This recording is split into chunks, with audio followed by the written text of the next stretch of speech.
Assalamualaikum everyone. Welcome back to the channel.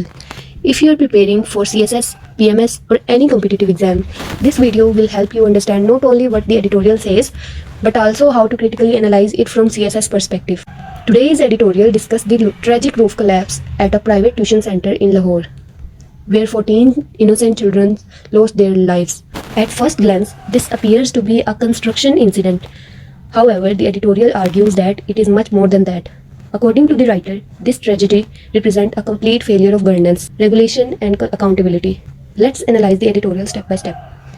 The editorial opened by describing the heartbreaking deaths of 14 children, most of whom were under the age of 9. These children had gone to the tuition center expecting a safe environment for learning. Instead, they become victims of the disaster that, according to the editorial, was entirely preventable. The writer immediately established an important argument. While a criminal case has been registered against the owners of the tuition center and the contractor responsible for the repair work, the responsibility cannot end there.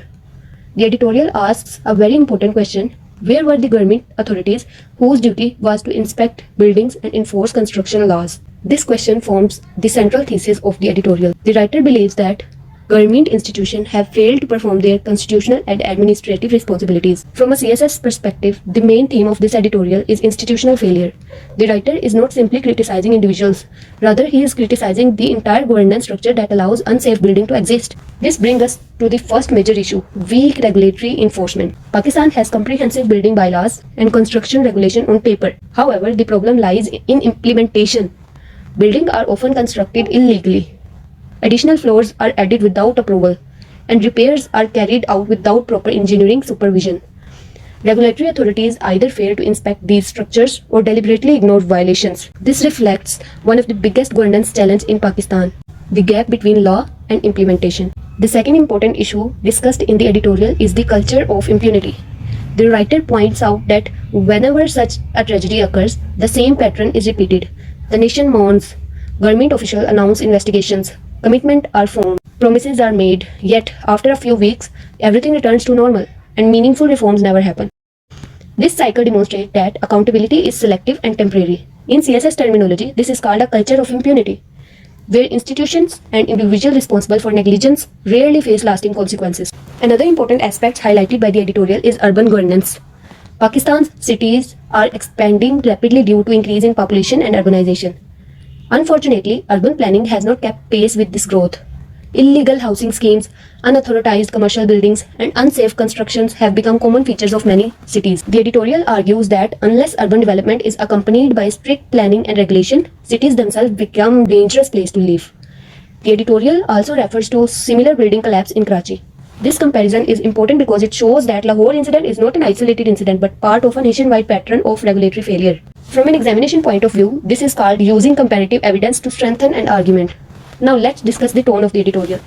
The tone is serious, critical, and persuasive. The writer expresses sympathy for victims while strongly criticizing government institutions. Instead of using emotional language throughout, the editorial relies mainly on logical reasoning and factual observation to convince the reader. This balance between emotion and logic makes the argument more effective. Now, let's evaluate the solutions proposed by the editorial. The writer recommends 4 major reforms. First, strict enforcement of building codes. Second, regular safety audits of all buildings. Third, accountability of regulatory authorities responsible for inspection. And finally, the establishment of an effective elected local government system. The editorial argues that local governments are better positioned to monitor construction activities, respond to citizen complaints, and enforce municipal law. However, as CSS student, we should not simply accept every argument without evaluation.